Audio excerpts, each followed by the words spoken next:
things at an even deeper level. So as we've come together just now to talk and discuss together, we ask your Holy Spirit to be with us. May the things that are said and the discussions that we have bring honor to you and bring us deeper and clearer understandings of you and your plans and how you work. And so we thank you for this and ask it in the name of Jesus. Amen.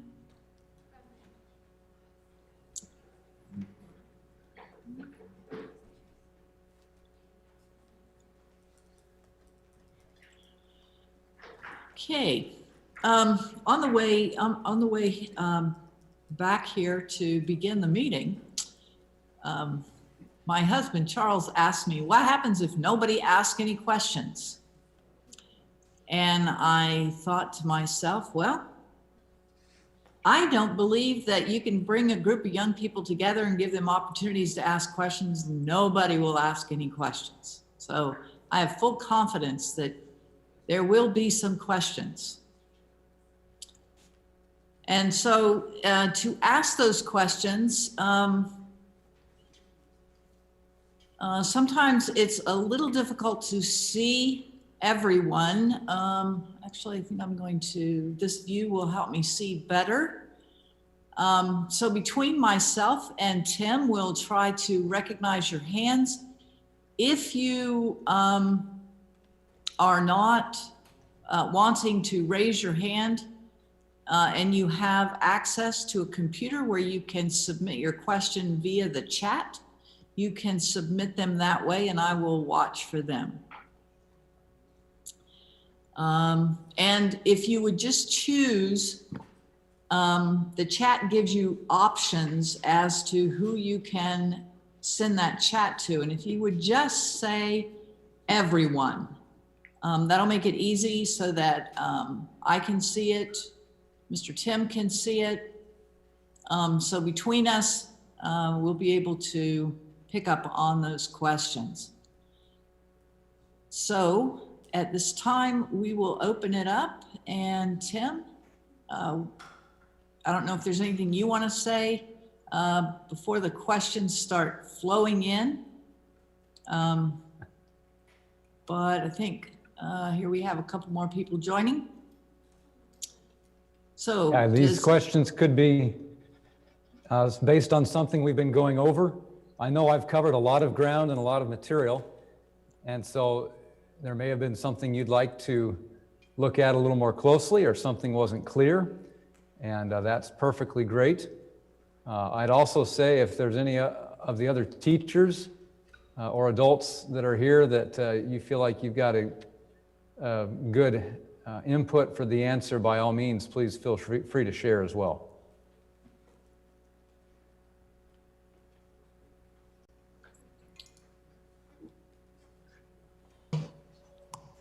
Okay, and I know that Beacon, your venue is sometimes hard for me to know when somebody is raising their hand because they're so far back in the room. So if the adults there could just help flag us so that we know there's a hand.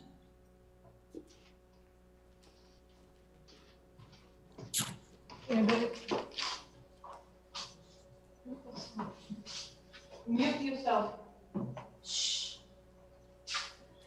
Yes, please mute yourself when you're not talking. Otherwise, we get echoes. Thank you.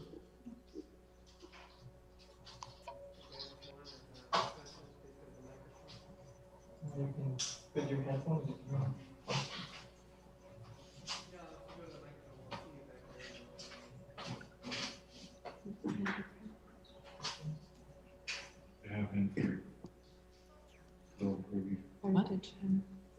Ah, okay. I see some waving hands at Heritage. Okay, so which hand? Raise your hand. The one who. Okay, so. Hello, you guys hear yes. me? Okay. Cameron, go Yes, ahead. ma'am. Okay. Question: what time should we leave the city? I know we've been talking about prophecy.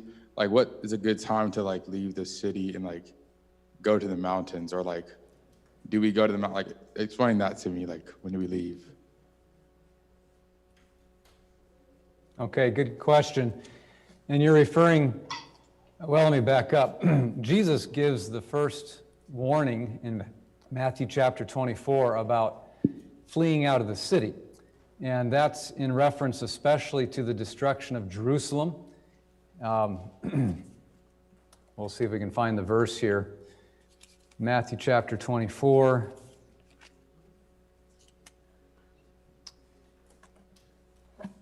I'm going to start reading in verse 15. When you therefore shall see the abomination of desolation spoken of by Daniel the prophet stand in the holy place, whoso readeth, let him understand. Then let them which be in Judea flee into the mountains. Let him which is on the housetop not come down to take anything out of his house, neither let him which is in the field return back to take his clothes. Now, keep in mind that this prophecy has a dual application or a dual fulfillment.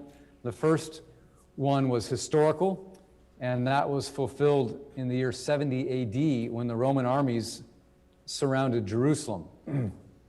Actually, that's half of it. They had come a couple of years earlier under one general, and they had laid siege to Jerusalem, and it looked like Jerusalem was going to fall, and there were lots of Christians along with, everybody else trapped in Jerusalem at that time. Well, miraculously, this was the Roman emperor or General Cestius. All of a sudden they withdrew. The Roman armies withdrew without explanation and without warning. And at that time, when the Roman armies withdrew, the Jewish army chased after the Romans and actually inflicted a lot of casualties on the Romans. And the Jews came back feeling like maybe they had won this battle. And the Christians that were in Jerusalem recognized at that time that this was their signal or their sign to flee the city. And so while the Romans were gone and while the Jewish armies were gone, the Christians slipped out of the city and found safe places in the hills. And just a short time later, the Romans came back. And this time they finished off the job. They surrounded Jerusalem, they laid siege to it, and eventually Jerusalem fell. We're told in the book Great Controversy that not one Christian perished in the destruction of Jerusalem. And you can read this whole account in the first chapter there of the Great Controversy. And what was happening inside of the city was horrendous stuff. There was great famine. We're told even that parents were eating their children because they were so hungry. It was atrocious. When the Romans finally broke through the walls, they were so disgusted with what had been happening inside the city that one of the soldiers took a torch and threw it into the temple, which ignited the entire temple. The Roman commander had actually given orders not to destroy the temple because it was such a magnificent building. Anyways, the point is that the Christians here recognized the sign, and it was between the two sieges of Jerusalem, and they escaped at the proper time, and not one Christian perished. Now, all of this happened historically, but it's also going to happen again in the future.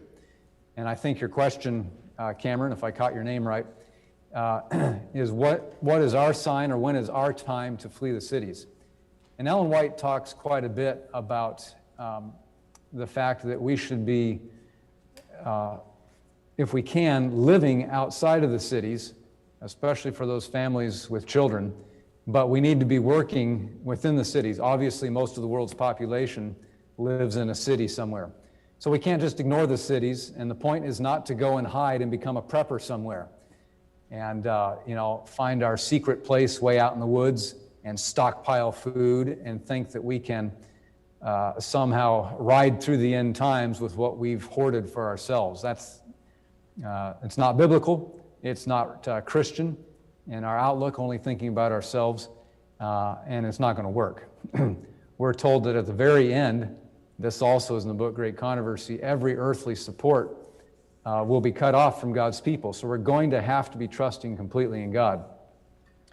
But a time will come when living in the cities is going to be somewhere that you don't want to be if you're trying to obey the law of God.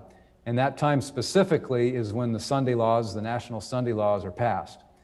We're told that those will be passed first in the United States, and then they'll spread to the rest of the world. And as with many things in our society and culture, things start in the cities, and things are often more intense in the cities. I think we've seen a good example of that just this year in both the coronavirus and the riots that have been going on. Obviously, the coronavirus is everywhere, but the restrictions usually are more restrictive in the cities. Those restrictions have tended to last longer in the big cities. And obviously, the riots are a much bigger issue in the big cities than out in the country, say.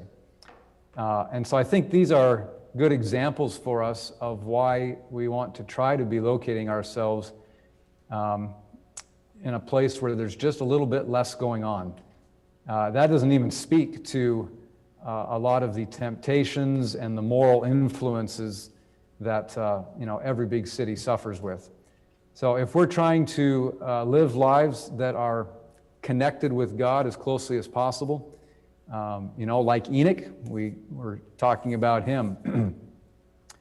We're told in the book Patriarchs and Prophets that Enoch would go to the cities. Maybe he held evangelistic series. I don't know what it looked like back then. But then he would go back to his quiet retreat in the country. And that's really the model that has been given to the Adventist Church. That's why a lot of our schools, are located not in the middle of a big city, but in quieter places. But to answer your question directly, the time that we need to be out definitely is when these Sunday laws are passed. If we're waiting really until all of that, it may be too late. So my advice would be, we need to be praying and asking the Lord to lead. What you don't want to do is just pack up a suitcase and head out, because that's happened a number of times in the past. People will get worked up or panicked about something, and they'll start moving out into the country without making proper preparations, and it usually doesn't go well, and usually they come moving back before long. So pray about it. The Lord leads everybody on His schedule and according to His providence. And probably share a little bit more tonight when I give you my testimony about how the Lord has led my family.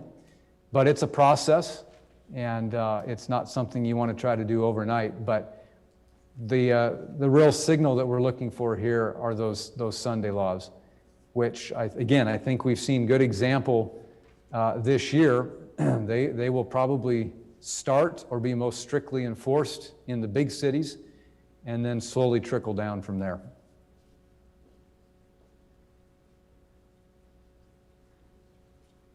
Is there another question?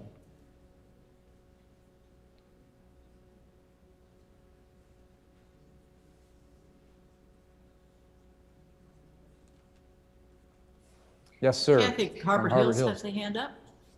Oh yeah, I have a question, and this on Matthew 24, verse 20, when it says, "Pray that your flight might not be in winter or on Sabbath." What does it mean? What was the question that I want to know about? Well, let's place that back in the context of the destruction of Jerusalem when the Christians fled out of the city there. And it wouldn't have to just be historically. If you're fleeing from a city, it's a lot easier to do that when it's not too cold, right? If it's not winter. And on the Sabbath day as well, there's just added burdens. I shouldn't say burdens, but we try to be careful what we do or what we don't do on the Sabbath, such as buying fuel. And so I think Jesus was just giving some practical advice here that fleeing on the Sabbath or in the winter is going to just make things even more challenging. I also, I've looked at this verse quite a bit here recently. I think that the reason Jesus points this out probably is because the devil is going to do his best to make sure that God's people are fleeing in the winter and on the Sabbath. And so this is one of these verses that really tells us what we should pray for. I mean, Jesus says directly, pray that your flight be not in the winter, nor on the Sabbath day. And, we need, one of the things or lessons, purposes of prophecy is that it helps us know what to pray for. And, this is very practical advice from Jesus. And so we need to be asking him, Lord, you know what's coming. You know when it's coming. We ask that you give us your mercy, help us be prepared, but please be merciful to us as well.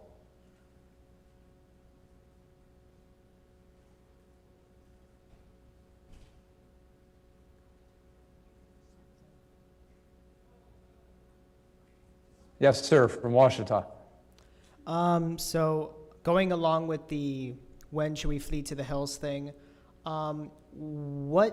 when exactly, where exactly are we in time with the whole prophecy thing currently? Yeah, that's a good question that is a little challenging to answer quickly. But where are we in the flow of prophecy? Turn with me to Revelation chapter 13. Hopefully you still have your Bibles with you. And Revelation 13 really lays out the entire scenario for end-time events. And I will just summarize briefly the major contours of the end-time events. So in Revelation 13, beginning in verse 1, there is this beast that comes out of the sea. And he has 7 heads and 10 horns, and there's names of blasphemy on his head. And in verse 2, we see that he's kind of a conglomeration of a lot of these world empires that Daniel had mentioned. There's aspects of a leopard and a bear and a lion. And the dragon gives him his power and his seat and authority. So Protestants have identified this power for centuries as the papal power of the Middle Ages, especially. And we see in verse 3 a reference to the end of the papal dominion of the Middle Ages. So Revelation 13 verse 3 says, I saw one of his heads as it were wounded to death, and his deadly wound was healed, and all the world wondered after the beast. Now, the papal power was broken in the year 1798 when the French armies actually took the Pope captive, and he died in exile a year later. This would have been unthinkable for over 1,000 years before this, because the Pope and the papacy was, telling the armies of Europe what to do. But here was a change. Here, the Pope was taken captive, and his political power was broken, although the Roman Catholic Church obviously continued on as a church. Verse 3 says that the time will come when this deadly wound would be healed. Now, the wound happened when the political power of the papacy was broken. So the healing of the wound must mean that the papacy and the Pope begins exercising and exhibiting political influence and power once again. And I'll just ask all of you, do you see that happening in today's world? Is the Pope just a pastor of a church, or is the papal power a big player in world politics? And the answer is, if you watch the news at all, the papal power is a big player in world politics. And so this is one of the big markers that we look at as Protestants, and we can recognize that we're actually well past this healing of the wound. In 2015, just a few years ago, the Pope came to the United States and he spoke to a joint session of Congress. That was the first time this has ever happened in history, and it got a lot of attention, and for good reason, because here you have a religious figure, although he's not just a religious figure, he's a political power as well, but he's speaking to the most powerful nation in the world. And our political leaders were listening. They were presumably taking his advice as well. And so that's a big marker that we're well down the road of this beast power coming back into full power in the world. So that's the first marker we look at. Now there's a second power, and that is another beast that comes out of the earth. If you look in Revelation 13, verse 11. And I beheld another beast coming up out of the earth, and he had two horns like a lamb, and he spake like a dragon. Now, Seventh-day Adventists, we have understood since the middle of the 1800s that this beast from the earth points to the United States. And there's several important identifying characteristics. First of all, he comes up out of the earth. And Bible prophecy, water represents people, and especially lots of people. And the earth or wilderness then would represent the opposite, places where there aren't many people. And so this nation or power arises in an area of the world where there's not a lot of people, at least in comparison with other places in the world. You know the history of the United States. It was largely unpopulated compared to Europe when our nation was founded. And so that's one identifying mark. A second identifying mark is that sequentially in the book of Revelation, you have this sea beast, again, which is the papal power mentioned first. Then its deadly wound is described in verse 3, and it's after this that this beast out of the earth is described in verse 11. Well, if you just look sequentially in history, our nation was born and founded right at that time, around the end of the 1700s, when that deadly wound was being given to the first beast. So time-wise, in the flow of history, there's good reason to understand that this beast from the earth is the United States. There's another identifying mark as well, and that's in verse 11. It says he had two horns like a lamb. Now, there are other beasts and there are other powers and even horns mentioned in Revelation, and almost all of them have crowns on their horns. Now, who wears a crown? What kind of people wear crowns? It's royalty, right? Kings and queens. And that describes how Europe was run through the entire Middle Ages. In fact, a lot of those countries still officially have a king and a queen, even though they might not have the power that they had before. But here is a nation that rises, and it has horns, but there's no crowns on its horns. Instead, those horns look like a lamb. In Revelation, a lamb always represents Christ. So here's a nation that's not run with royalty at its head. It's not a dictatorship. It's not a monarchy. Instead, it looks like a Christian nation. And you put all of those characteristics together, a Christian nation arising in a sparsely populated part of the earth in the late 1700s that rises to be a world power, that can only be the United States. And so these are the two big powers at the end of time. You have the papal power and you have the United States. And according to Revelation chapter 13, these two powers will actually end up working together. I'll just keep reading in Revelation chapter 13, verse 12. And he, that's the second beast, exercises all the power of the first beast before him, and causeth the earth and them which dwell therein to worship the first beast, whose deadly wound was healed. So eventually the United States is going to pass laws that tell people how they need to act, how they need to worship, and these laws will be in accordance with what the papacy wants. And by doing that, they will be worshiping this first beast. Verse 13 says, he doeth great wonders, so that he maketh fire to come down from heaven on the earth in the sight of men. There's going to be signs and wonders. This is why Jesus warns against being deceived by miracles, because there's going to be a lot of deceptive things that we see and hear that actually aren't true, even though our senses are telling us that it is. Verse 14 says, he deceiveth them that dwell on the earth by the means of those miracles which he had power to do in the sight of the beast, saying to them that dwell on the earth that they should make an image to the beast, which had the wound by a sword and did live.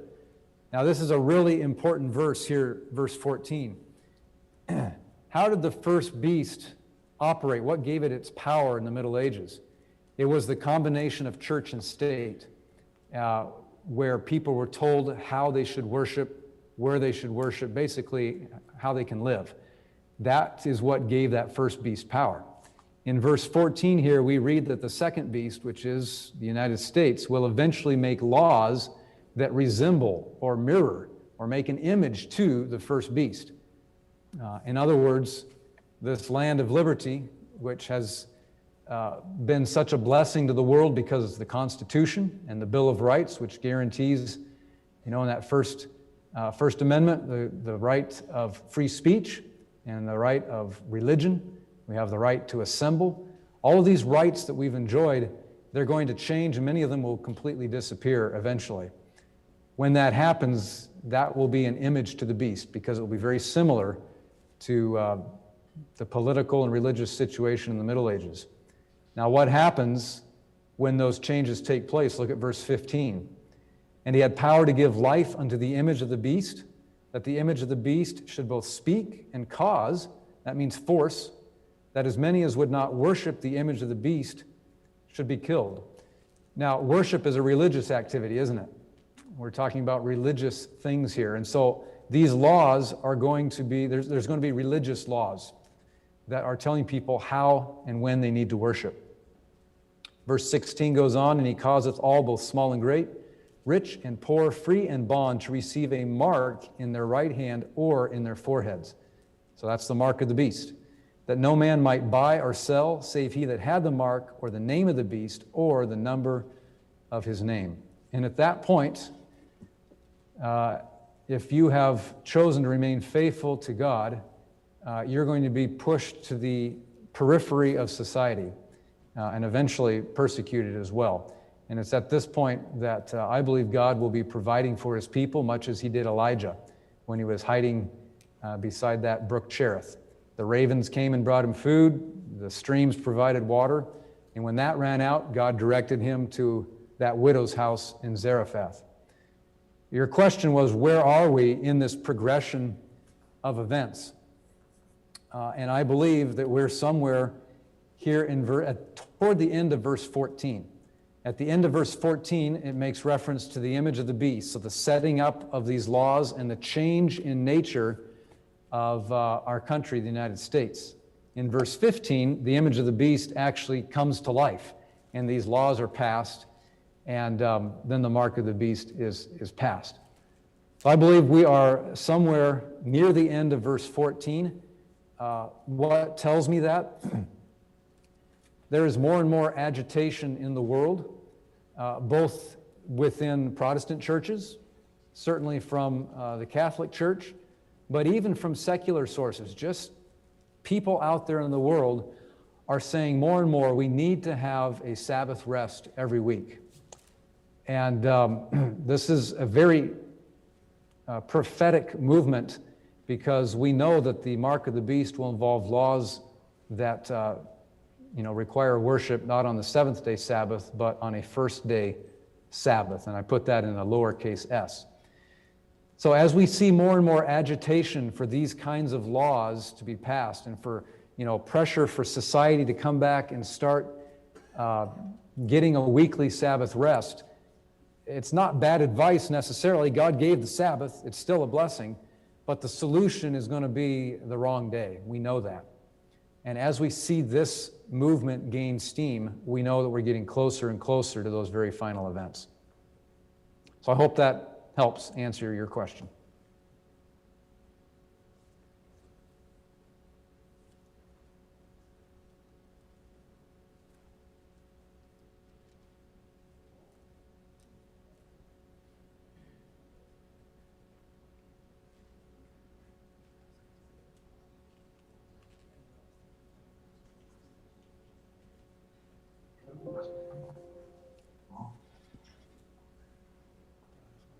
Don't be shy.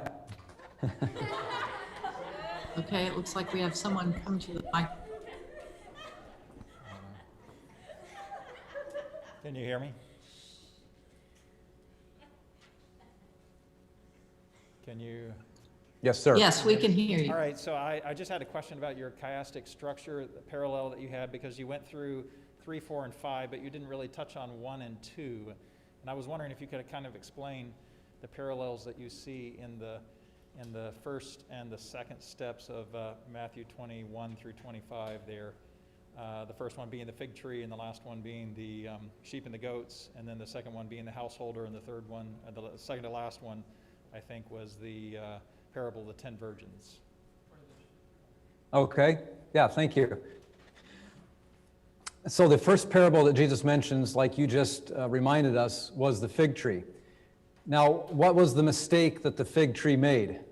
And you put that in quotation marks, right? Because how does a fig tree make a mistake? But the fig tree was professing to be something that it wasn't. It looked like it should have fruit. Remember, when a fig tree sprouts its leaves, its fruit has already formed, and that's very different than most fruit trees. So as Jesus and the disciples saw this fig tree with leaves, they walked up to it with every right to expect that there was fruit there. And when there wasn't, Jesus used that as an example or an illustration for the nation of Israel, which professed to be the people of God. In fact, they had good reason to profess that because God had told them, "I've chosen you." But they weren't bearing the fruit that they should. And so that was the lesson of the fig tree. Now, the mirror of that is the very last parable in Matthew chapter 25, which is the sheep and the goats. And if you look at that parable, you have two groups of people, don't you? And here we go. Matthew chapter 25. The sheep are commended because they have fed the hungry, they have given drink to the thirsty, they have been kind to the strangers, they brought them in, they have clothed the naked, and they have visited people in prison. And while doing this, they have professed to be Christians. But they've lived in harmony with that profession. Now the second group of people, the goats, they also have professed to be Christians, but as Jesus says, they didn't do any of these things. In other words, what they claimed to be didn't match with how they were actually living their lives. In Matthew 25, verse 44, this group of people, I'm sorry, that's earlier. Let's see. Yeah, verse 43. Jesus says, "I was a stranger, and you took me not in, naked, and you clothed me not, sick and in prison, and you visited me not." And so their profession didn't match with how they were actually living their lives. And so I saw the parallel there between the fig tree and these people that are classified as goats. And then you also asked about the next set of parables just after and before this. So let's look while we're in Matthew 25, beginning in verse verse 14. We have the parable of the talents. And Jesus tells several variations of this parable in different places. But he says in verse 14, "The kingdom of heaven is as a man traveling into a far country, who called his own servants and delivered unto them his goods. And unto one he gave 5 talents, to another 2, and to another 1, to every man according to his several ability, and straightway took his journey." And this is a parable explaining how God gives to each one of us spiritual gifts. And your gift may be different from the person next to you, but God has given each of you gifts that he wants you to use in his service. And he expects us to do that.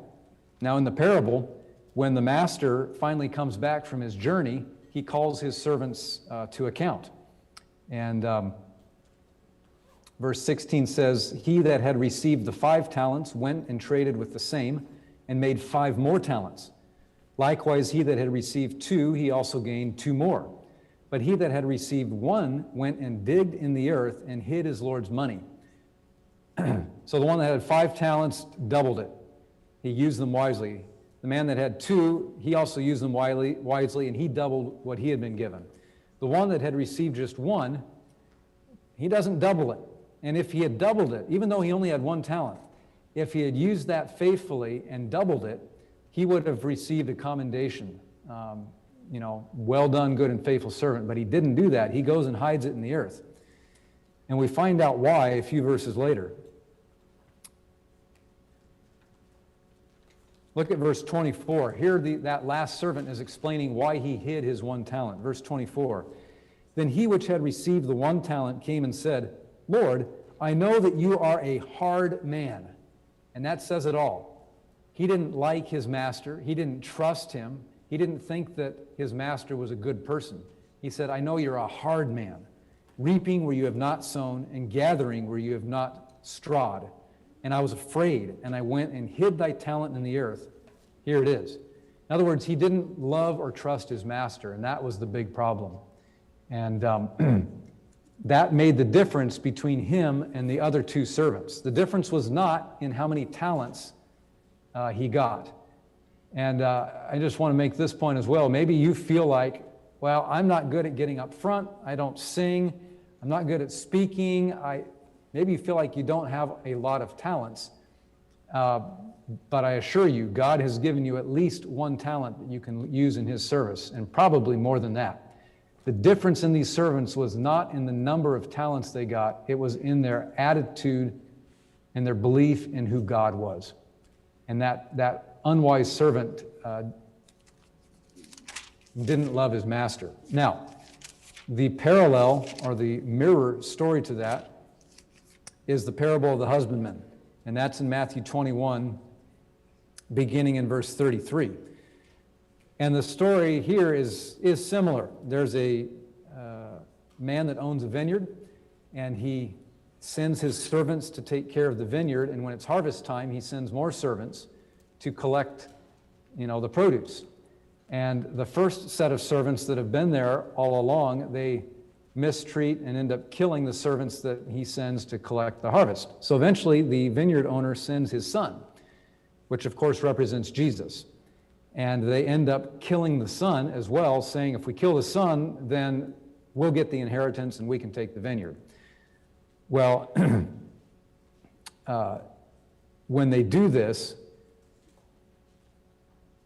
Jesus asked in Matthew 21, verse 40, when the Lord thereof of the vineyard cometh, what will he do unto those husbandmen?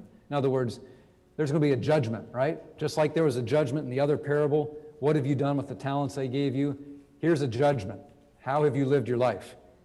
And the Jews listening to Jesus here said in verse 41, he will miserably destroy those wicked men and will let out his vineyard unto other husbandmen, which will render him the fruits in their seasons. So in both of these parables, there is a lesson from unfaithful servants, those that do not love or appreciate their master. And those were the parables I was trying to draw on there.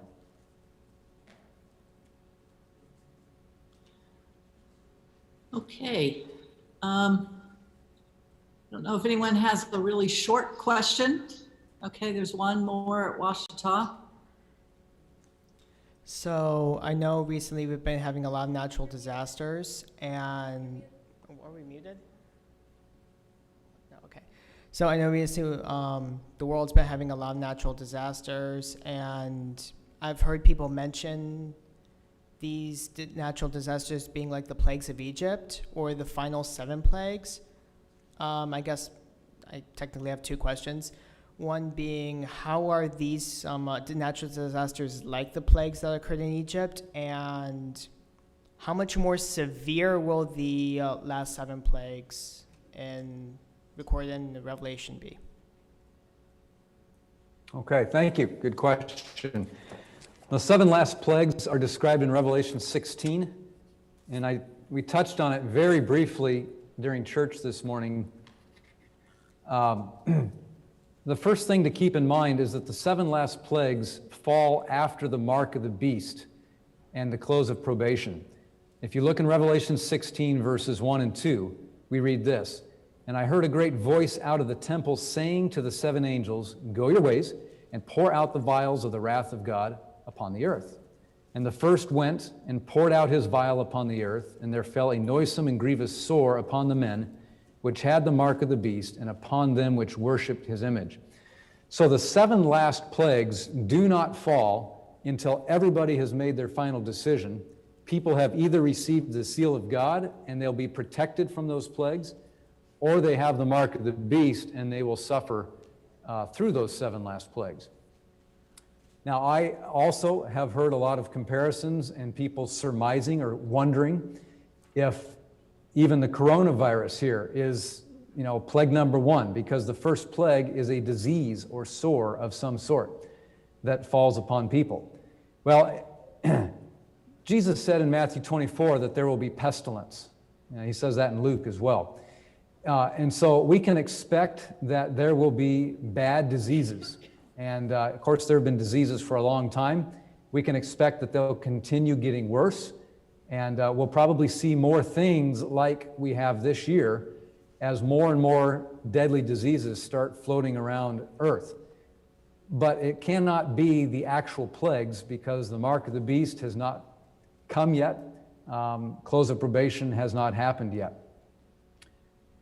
One of the things that Jesus says in regards to the signs of the end is that it's like birth pains. And when a woman is about to give birth, her contractions start coming, and they start very light.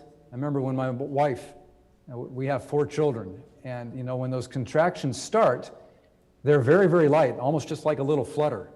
And she would stop and say, I wonder if that was a contraction. But then she continues on with whatever she's doing. Well, a little bit later, there's a little bit harder one, and it makes you stop. And she'd kind of lean against the counter, or if she was in bed, like sit up. That might be a contraction. That was harder. And when it's finally time for the baby to come, those contractions keep getting closer together in time, and they also keep getting more and more intense.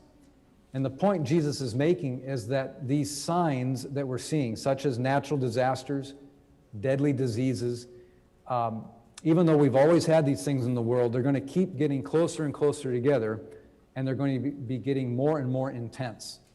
And I think we're seeing that. I think that's pretty obvious. And especially, I'll make this as the last point. In Revelation chapter 7, the first 3 verses here describe the seal of God being placed on God's servants.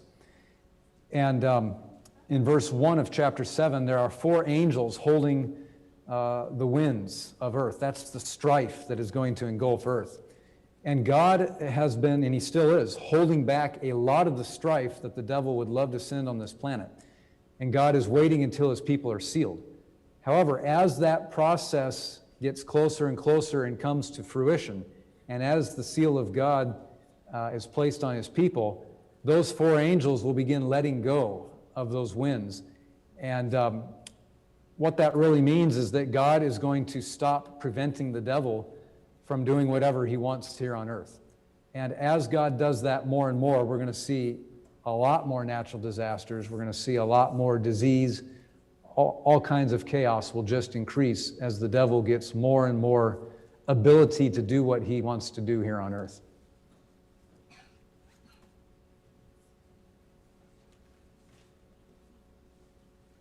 Okay, thank you for your questions. Shall we take about a 5-minute break, and then we'll start into the next session?